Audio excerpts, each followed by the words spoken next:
जो स्वतंत्रता किसी की नहीं छीननी चाहिए। कोई जय भीम लगाएगा, कोई नमो बुद्धाय लगाएगा। अम्बेडकरवादी सोच से ही आप देश का डेवलप कर सकते हैं। और नेता, पदाधिकारी और जमीन माफिया मिल करके इस तरह की हरकतें शुरू किया है। बिहार में इंडिया गठबंधन की करारी हार के बाद आज दिल्ली में राहुल गांधी और मल्लिकार्जुन खड़गे की अध्यक्षता में आज समीक्षा बैठक होनी है, जिसको लेके कांग्रेस के वरिष्ठ नेता पप्पू यादव दिल्ली के लिए रवाना हो रहे थे और उन्होंने बिहार सरकार और राबड़ी देवी को जो आवास खाली करने का जो नोटिस मिला है उसको लेके जमकर बिहार सरकार पर हमला बोल रहे हैं। क्या कुछ कह रहे हैं पप्पू यादव, हम आपको वो बयान सुना रहे हैं। यह समीक्षा बैठक होगी, इन्होंने क्या दायित्व को मजबूती से निभाया, जिम्मेदारी को किस अच्छे तरीके से लिए। तो आज कैसे चोरी की गई, कैसे आम जनता के अधिकार को छीने गए, कैसे एसआईआर को लेकर के चुनाव आयोग ने गड़बड़ी की या चुनाव आयोग ने लड़ा, इस मुद्दों को लेकर के सारी बैठक होगी और लड़ाई बहुत बड़ी होगी। बिहार नेतृत्व पर ही इस्तीफा की मांग कर रहे हैं प्रदेश कांग्रेस के ही नेता जो विरोध में आ गए हैं। देखिए, हमको तो समझ में नहीं आता।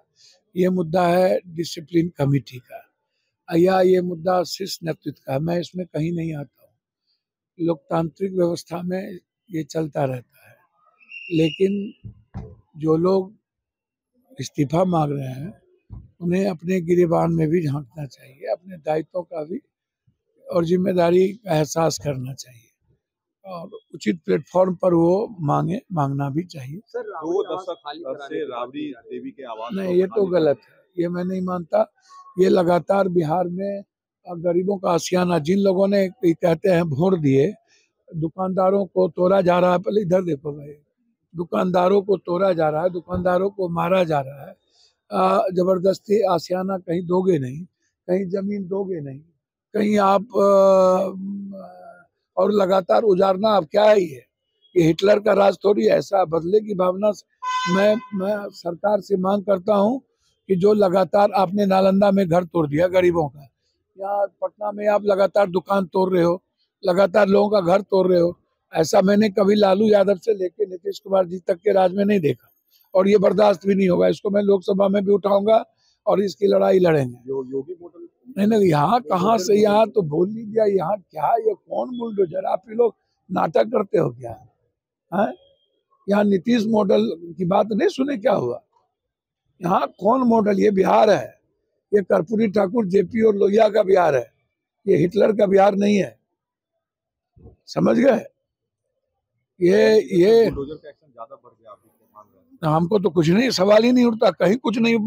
ये लोग नेता, पदाधिकारी और जमीन माफिया मिल करके इस तरह की हरकतें शुरू किया है ताकि जमीन पे कब्जा किया जा सके, जमीन का धंधा किया जा सके। ये इन लोगों ने मिलकर किया है और नीतीश जी के आड़ में ये सही नहीं है। अब राबड़ी जी का जहां तक सवाल है, आप हमको बताओ, आपको काम करने भेजा कि 2 लाख रुपया दो, आप फैक्ट्री लगाओ, आप भ्रष्टाचार खत्म करो। लगातार मर्डर हो रहा है, 12 गोली मार दिया गया एक आदमी को मधेपुरा में, तो लगातार मर्डर हो रहा है, उस पर बात नहीं करोगे। राबड़ी देवी जी एक्स सीएम रही है और लालू यादव जी एक्स सीएम ने, दो एक्स सीएम और Z plus security, Z Y threat और विपक्ष के नेता। तो आते ही ऐसी कौन सी राजनीतिक बदले की भावना शुरू, ये कौन बर्दाश्त करेगा? ये कतई बर्दाश्त नहीं होगा। ना तो गरीबों का आशियाना उजरने देंगे और ना ही राजनीतिक प्रतिद्वंदिता के साथ इनको कोई कार्य करने देंगे। भैया, मैंने आपको कहा ना, कोर्ट जाएंगे, जो जरूरत पड़ेगी करेंगे, लेकिन इस तरीके से पॉलिटिकल भावनाओं से ग्रसित होकर ये नीतीश जी ने कभी ऐसा नहीं किया। कौन है इसके पीछे, इसको नीतीश जी को देखना चाहिए और इससे गरीबों में आक्रोश है और इस तरह की किसी भी कृत्य का हम विरोध करें। सर, संसद में अब जय हिंद और वंदे मातरम नारे पर प्रतिबंध की बात कही जा रही है। अच्छा एक बात बताइए, कोई नारा सब स्वतंत्र, अपना अपना नारा सब लगाए। हम जय मानवतावाद का नारा लगाते हैं, इंसानियत का नारा लगाते हैं। जो स्वतंत्रता किसी की नहीं छीननी चाहिए। कोई जय भीम लगाएगा, कोई नमो बुद्धाय लगाएगा। अंबेडकरवादी सोच से ही आप देश का डेवलप कर सकते हैं। लोकतंत्र और संविधान की रक्षा के लिए जो भी कुकर्म करना पड़ेगा वो करेंगे।